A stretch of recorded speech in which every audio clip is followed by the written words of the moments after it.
À la rigueur, s'il n'y a que les véhicules, ça risque quand même de poser un problème en termes de mobilité douce et de permettre aussi aux riverains de se déplacer avec leur vélo ou d'autres mobilités. Parce que là, ce ne sera pas prévu.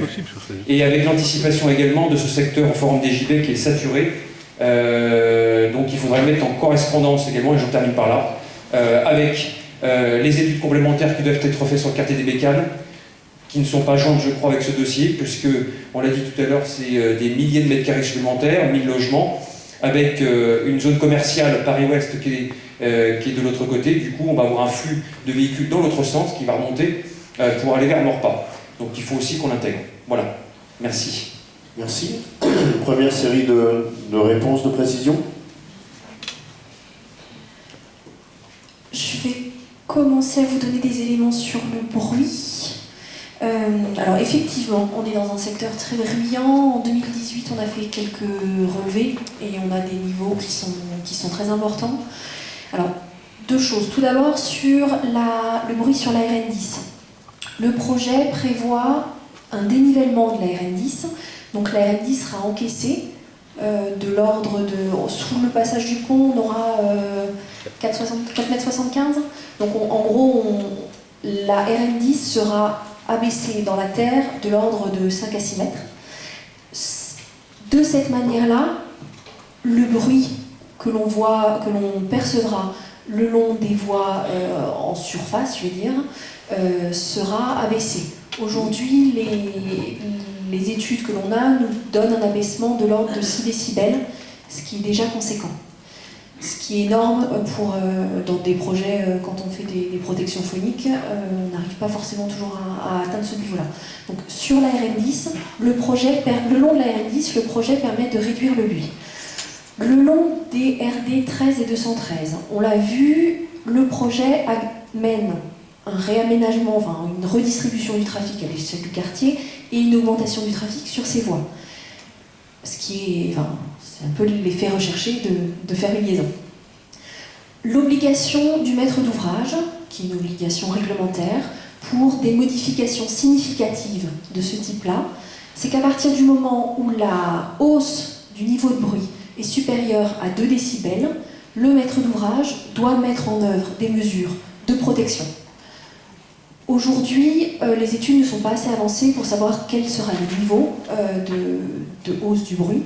Ce qui est sûr, c'est que plus, c'est ce que M.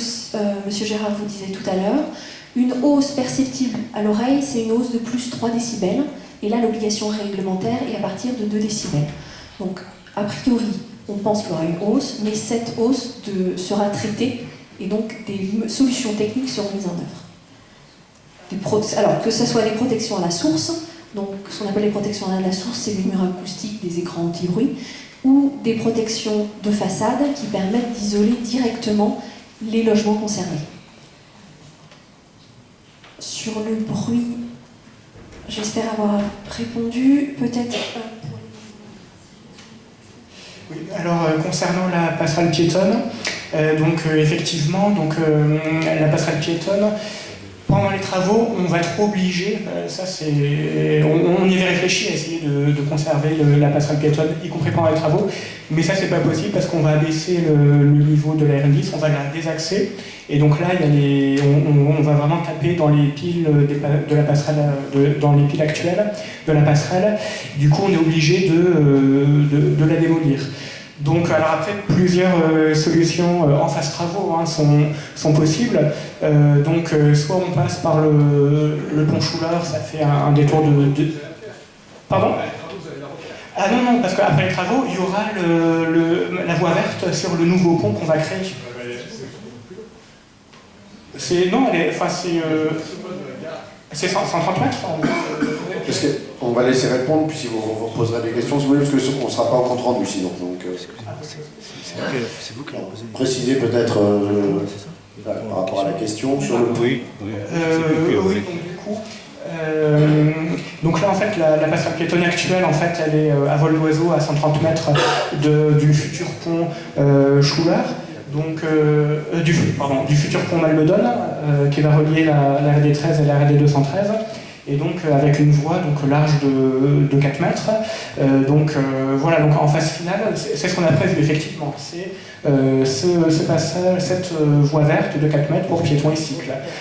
Du coup, à terme, a priori, la passerelle piétonne actuelle, qui a quand même une forte pente, hein, qui est pas du tout adaptée pour les personnes à mobilité réduite.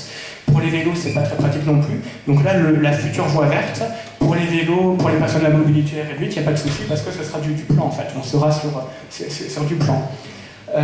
Voilà. Alors après, ce qui peut gêner effectivement, c'est pendant la phase travaux. Là, pendant la phase travaux, effectivement, il n'y aura rien. Pendant les travaux, il n'y aura rien. Alors après, plusieurs choses sont possibles. Soit on fait le détour par le boulevard Schuller, par le pont Schuller, ou alors on peut également étudier des solutions alternatives, comme par exemple éventuellement la création d'une passerelle piétonne provisoire, à voir si cette solution sera retenue ou pas. Une télécabine. Attends, on va finir des réponses, il y a encore des sujets.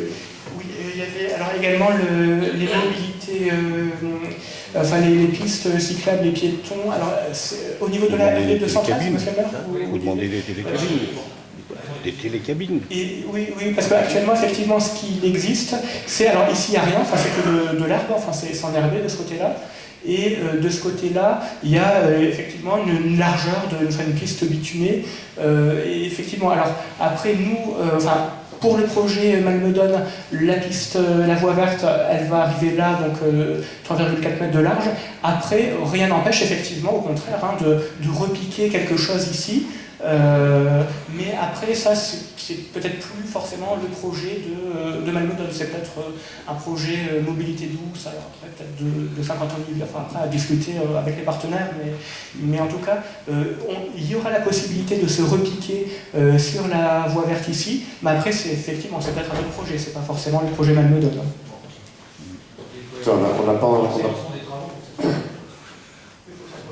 Il reste une question qui était sur les commerces, le déplacement des commerces. Alors, les commerces. Donc, comme on l'a évoqué dans la présentation, on a conçu le projet de sorte à rétablir l'ensemble des accès à toutes les entrées-sorties depuis la RN10. C'était ça l'objectif du projet. Donc, y compris la Villa Maria. Donc, on a contenu des contraintes de site, imaginer la meilleure solution de raccordement à la Villa Maria. Et moi j'entends effectivement que vous souhaitiez peut-être quelque part ne plus avoir cette activité à cet endroit-là. Alors c'est un élément de contexte que je ne connais pas, mais pour l'instant, à ce stade du projet, c'est comme ça qu'il a été construit. C'était une contrainte du projet. On a un atelier plus spécifique qu'on vous a présenté là, le 4 décembre, où on va regarder un peu plus dans le détail avec vous, ceux qui viendront en tous les cas, les modalités plus pratiques de dessert des commerces, des activités. Ce sera peut-être aussi l'occasion de regarder ce point dans le détail. Voilà. Oui, monsieur nous parlait un petit peu de la douce tout à l'heure. Alors je voulais vous dire que malheureusement c'est un projet qui pour l'instant n'est plus, je vous confirme, il n'est plus d'actualité. Ah, il reviendra peut-être. Peut-être. Ça reviendra. Je ne crois pas pour l'instant. Il a été abandonné. Donc c'est un aménagement de la RN10 qui quelque part contribue à la meilleure insertion aussi de la RN10 dans son contexte urbanisé, le fait de la déniveler et de la masquer un petit peu et de rétablir ces continuités à la fois routières, cyclables, piétons. C'est une façon d'un petit peu d'effacer les contraintes que peut représenter effectivement cette RN10 dans le territoire local. Voilà. Merci. Alors, j'ai vu d'autres mains se lever. Première devant. Merci beaucoup. Donc Didier Fischer, maire de Coignières. Donc comme mes collègues, je me réjouis qu'enfin on approche peut-être du but. J'ai cru comprendre que c'était pas encore tout à fait gagné, mais on y approche, si j'ai bien compris. Voilà, alors c'est vrai, c'est un projet que l'on évoque depuis au moins une quinzaine d'années, c'est bien un projet de long terme, c'est un dossier qui effectivement est un dossier de long cours. Alors, je voudrais qu'on revienne sur la sous-variante numéro 3, si c'était possible. Sous-variante numéro 3. Voilà. Alors, en effet, là, on peut en effet se réjouir que finalement très peu de territoire sera mangé par cette sous-variante. Ça, c'est plutôt une bonne chose pour les propriétaires du secteur, une bonne chose peut-être aussi pour l'activité économique. Je m'interroge quand même sur la voie verte, parce que finalement elle pourrait être prolongée, je ne comprends pas qu'on la prolonge pas plus, notamment vers Autocity, centre commercial, porte de Chevreuse notamment, hein. Et enfin, dans ce projet que vous présentez là, j'ai l'impression que les modes alternatifs, les modes doux, sont pas suffisamment mis en valeur. On n'a parlé que de la voiture, pour ainsi dire. Et quand on voit le tracé, le mode doux, il est coupé 2 fois, en quelque sorte. C'est-à-dire que quand vous allez venir à vélo, à pied, vous êtes pratiquement obligé, si vous venez de Maurepas, de couper 2 fois sur le pont. C'est-à-dire que vous aurez 2 feux, et vous serez obligé à chaque fois de couper le pont pour rejoindre en effet la gare. Donc ça pose quand même à mon avis un problème de déplacement, et effectivement le maintien notamment de la passerelle serait, je pense, et là je rejoins mon collègue de Maurepas et les gens qui se sont exprimés là-dessus, je pense que ça serait quand même une bonne chose qui faciliterait en effet ces déplacements. Alors, comme maire de Coignières, j'aimerais savoir plus précisément quelles études ont été faites en ce qui concerne l'impact, notamment sur le carrefour des Fontaines et donc le boulevard des Arpents, c'est-à-dire dans le prolongement du boulevard de la Loire, pour savoir vraiment si nous allons avoir un impact positif sur le nombre de véhicules dans ce secteur. Parce que j'ai entendu parler comme cela d'un tiers à peu près de la circulation en moins sur le carrefour des Fontaines, mais j'ai quand même comme un doute. Certes, ça va nous enlever un certain nombre de véhicules, mais quelles études précises ont pu être faites sur cet axe pour savoir exactement cet impact? Je vous remercie. Donc, j'ai vu dans le fond. Madame. Bonjour, Mireille Boiron, la Verrière. Moi, je suis un petit peu inquiète pendant les travaux parce que ce qui va se passer, c'est qu'il va falloir dévier la nationale, et je crains que tout ça soit dévié par le village, en ce qui concerne la Verrière, sur la Verrière. Or, on sait très bien que la Verrière est quand même, au niveau des poids lourds et super lourds, très très mal desservie. Il n'y a qu'une seule entrée qui se passe par le bois de l'étang. Et ce qui fait que le village et toute la ligne, la route de la gare, aussi bien pour les camions lourds et super lourds, hein, qui desservent les commerces de tous les environs, y compris le Ménil, tout ça passe par la commune de la Verrière et par le village, et c'est insupportable. Je vous comprends très bien, madame, vous qui disiez que vous ne pouviez plus être chez vous, eh bien, c'est pareil. Voilà.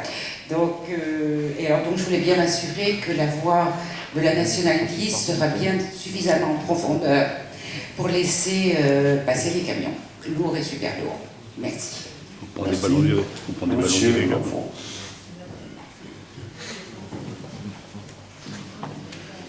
Gérard Morfin, ancien élu. Je voulais souligner d'abord que c'est un sujet qui a presque une quarantaine d'années d'âge, c'est-à-dire depuis la fermeture du passage à niveau côté de la Verrière, et qu'effectivement, en matière d'urbanisme, étant urbaniste moi-même, il faut être patient.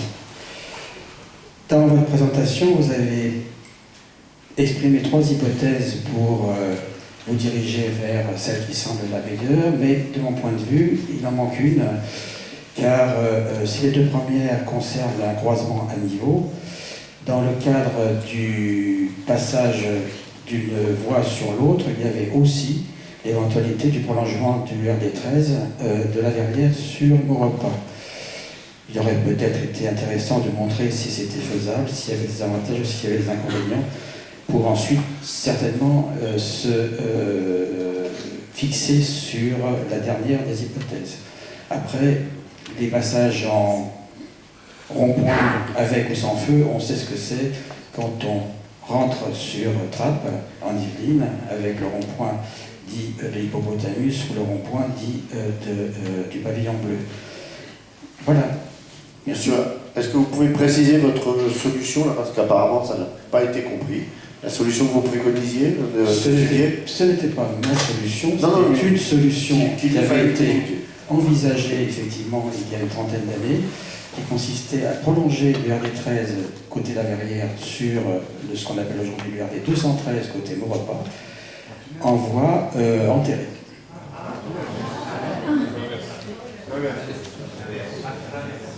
Donc inverser la proposition. Sur ces trois questions, propose... Un jour un au-dessus, un jour un en dessous. Chacun son tour.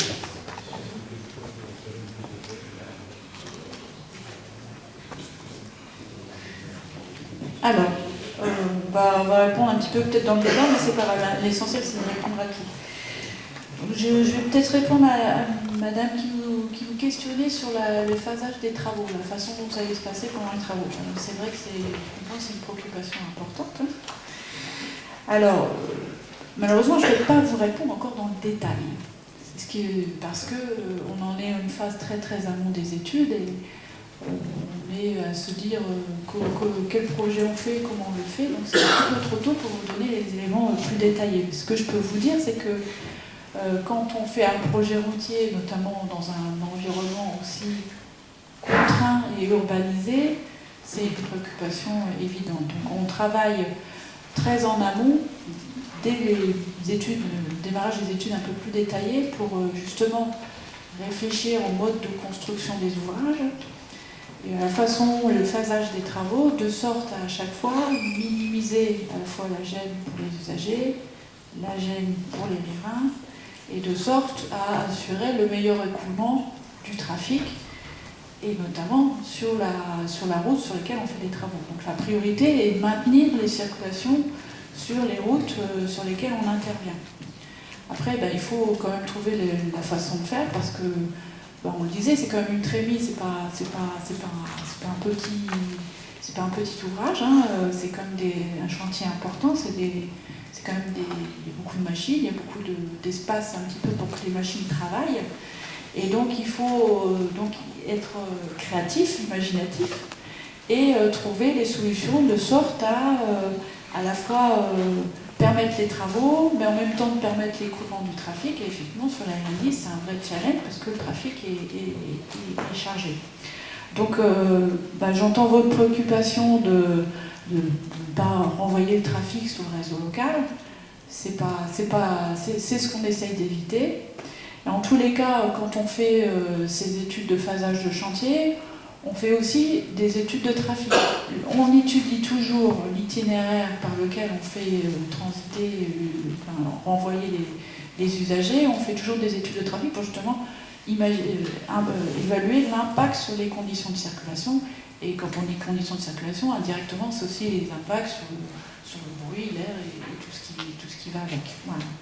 Donc, alors quand on fait des dossiers d'enquête publique, si on va jusque-là, on a un dossier d'études d'impact, et dans les études d'impact, il y a tout un volet sur la phase chantier qu'on est obligé de détailler, où on explique comment on imagine faire le chantier, et on dit aussi l'impact en phase chantier sur ce type les impacts sur les riverains, enfin sur les circulations. Ce je peux vous dire aussi, c'est que on essaye toujours, habituellement sur les projets routiers, on met en place tout un dispositif d'information à la fois des riverains, des usagers, et par lesquels on donne l'information sur l'avancement du chantier, où on en est, à quelle phase, comment va se passer la circulation, à la fois pour que les automobilistes ne soient pas surpris quand ils arrivent dans une zone de balisage et puis qu'il n'y ait pas d'accident, et puis aussi pour informer, pour donner les bonnes consignes de déplacement. On peut aussi c'est arrivé, aussi conseiller l'usage d'autres modes que les routes. Hein, c'est aussi pendant une période donnée, quand la circulation est un peu difficile, on peut aussi conseiller les autres modes de déplacement, et on se donne les itinéraires à emprunter qu'on aura étudié avant, et on met ce qu'on appelle un jalonnement, c'est-à-dire qu'on guide l'usager pour pas qu'il se perde. Voilà. Donc, je ne peux pas vous dire beaucoup plus à ce stade, mais disons que c'est une préoccupation qu'on a quand on fait ce genre de chantier. Vous posiez la question aussi du gabarit sur les camions. Voilà, je vous rassure tout de suite, c'est pris en compte, les camions passent dessous, sous le pont, pas de problème. Est-ce que je passe la parole à... Je vais revenir donc au schéma de la sous-variante numéro 3, donc par rapport au mode actif.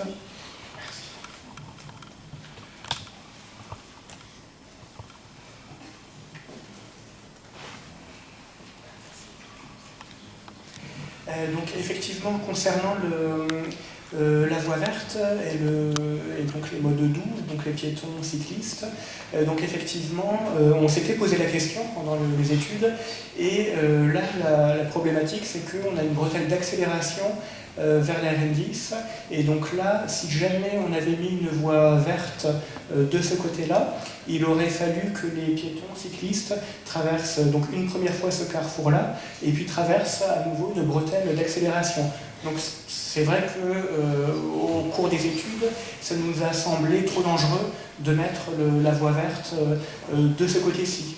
Il nous a semblé effectivement plus sécurisant pour les piétons et les cyclistes de mettre la voie verte de ce côté-là. Comme ça, ils traversent ce carrefour-là, après ils peuvent continuer en toute sécurité ici, retraverser à ce niveau-là, et puis après joindre les accès piétons et cyclistes du contrat de Paul de la Verrière. Donc c'est pour cette raison qu'on a mis la voie verte de ce côté-là. Après, concernant les trafics, donc là je vais revenir sur les trafics qu'on a vus par rapport... Oui. Ah oui, pardon, oui, excusez-moi. Oui, effectivement, je vais revenir dessus. Voilà. Oui, effectivement. Alors là, effectivement, on est passé en zone 30 à ce niveau-là par rapport en fait aux emprises en fait, aux emprises foncières. Là, on a vraiment cherché à limiter au maximum les emprises foncières. Donc là, on a un trottoir de 1,80 m et voilà qui permet de limiter les emprises foncières. Après, ça peut être effectivement à discuter. Oui, alors dans le projet là, les modes doux, dans cette section-là, effectivement, il y a un trottoir dédié aux piétons, et effectivement, les vélos et les véhicules, tous véhicules, sont effectivement mélangés sur cette contre-allée, mais sur laquelle la vitesse est très réduite, 30 à l'heure. Voilà, effectivement, c'est le meilleur compromis qu'on ait trouvé à cet endroit-là pour concilier l'ensemble des usages. On est quand même dans des emprises très contraintes, hein. C'est un peu il faut faire entrer tout dans un chausse-pied, avec un chausse-pied, on va dire. Donc on essaie d'assurer la continuité, piétons, vélos, desserte des commerces dans un milieu très, très contraint.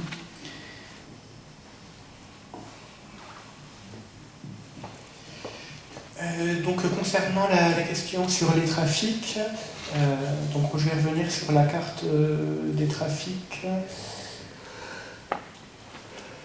Voilà. Donc là, effectivement, on constate que sur la RN10, on a globalement des trafics assez voisins. Là, on constate même que par rapport à la situation sans projet, on a un trafic un peu plus élevé sans projet et un peu moins élevé au niveau une fois que le projet est réalisé. Donc voilà, donc on constate les deux phénomènes à l'heure de pointe du matin et à l'heure de pointe du soir. Donc du coup, en principe, ça... La question ne portait pas sur la nationale 10, elle porte sur le boulevard des Arpents, enfin le boulevard d'Allois, le boulevard des Arpents, et donc le carrefour portée spontanée, c'est-à-dire il y a eu des études peut-être. Alors les études, oui, portent sur un périmètre très large, effectivement. Là, les résultats, on les a mis sur un secteur assez réduit. Mais, Parce que pour les poignariens, c'est ça qui les intéresse. Alors, ils vont avoir plus de je suis pas... véhicules. Donc, là, je suis pas sûre qu'on ait les éléments à portée de main. Hein, voilà. Donc, ce qu'on vous propose, c'est de, si vous en êtes d'accord, Monsieur Garand, on va apporter l'information de manière plus précise. L'idéal, ce serait que la réponse puisse être apportée à Coignères. D'accord. Non, mais je propose même de la mettre à disposition de tous, en fait, hein, de l'ensemble de ceux qui s'intéressent à ce projet, peut-être sur le site, si vous le permettez. Et du coup, il y avait une question par rapport à donc, la mise en souterrain du coup, des 2 routes départementales. Donc là, je vais revenir sur, sur ce schéma-là. Alors en fait, ce qu'on peut voir ici, c'est qu'on a déjà un passage souterrain de la RD 13. Et donc après, voilà, ça peut faire un peu montagne russe, en fait, d'avoir un passage souterrain, de remonter et de redescendre. Donc déjà, pour le confort des usagers, c'est peut-être mieux un carrefour plan un passage plan à plat pour la RD 213 et la RD 13 plutôt que d'avoir cette succession en fait de bosses de dromadaire.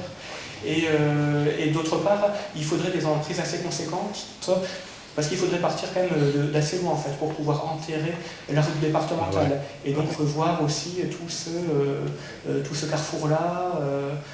Revoir aussi ici au niveau des emprises. Enfin, voilà, il nous a semblé en tout cas plus réaliste de partir plutôt sur un enfouissement de la RN10. Oui, et puis en complément, l'enfouissement de la RN10 a quand même, c'est ce qu'on disait tout à l'heure, présente l'intérêt aussi en termes de bruit, d'abaisser le niveau sonore. Si on abaisse la RD, la RN reste à niveau. Donc la question d'insertion de la RN10 dans son environnement n'est pas améliorée. Que ce soit paysagère, visuel et oui, tout ce qui va avec le trafic qui va sur cette route nationale. Merci. On va reprendre une série de questions. Madame, dehors. Bonjour, Nathalie Andin, j'habite Maurepas. J'avais juste une demande à faire. Mon projet me semble très bien, je dirais, la fluidité, tout ce que vous avez expliqué. On parle de bruit. J'aurais juste voulu m'assurer que les études qui allaient être faites au niveau du bruit et éventuellement de mesures mises en place n'allaient pas concerner que le premier tronçon de la RD 213, mais aller plus loin, voire jusqu'au quartier des 40 arpents, parce que le trafic qui peut venir de la partie La Verrière et autres avec ce passage et ces nouveaux quartiers, qu'est-ce qu'ils vont faire? Ils vont aller à Paris-Ouest, en commerce. Donc en fait, l'impact de bruit ne va pas être uniquement au bord de la Nationale 10, mais beaucoup plus loin. Donc je voulais juste m'assurer que ça serait pris en compte jusqu'au moins l'entrée sur la partie Paris-Ouest. Merci. Merci. Une autre intervention? Monsieur? Alors, monsieur ici. Oui. Bonsoir, Jean-Yves Blé, premier adjoint à la ville de la Verrière. Moi, je me félicite. En effet, ce projet redémarre après de longues années de somnolence. C'est bien. J'ai une petite question. Le budget de ce projet est évalué à 20 millions. Il y a une dizaine d'années, il était évalué à 7,5 millions. 7 millions pour l'État, 4 millions pour le département, 4 millions pour la communauté d'agglomération. Merci, j'étais resté sur l'ancienne dénomination, pardon. Donc je voulais savoir un peu comment se répartissait de nouveau cette enveloppe financière, parce que là, on nous dit d'un montant global. Ce qui serait bien, c'est de voir un peu comment c'est réparti et quel impact ça aura pour notre commune. Voilà. Ça, c'est le premier point. Le deuxième point, c'est de rappeler, en effet, il y a le quartier Gare-Bécane qui doit se faire. C'est un quartier important.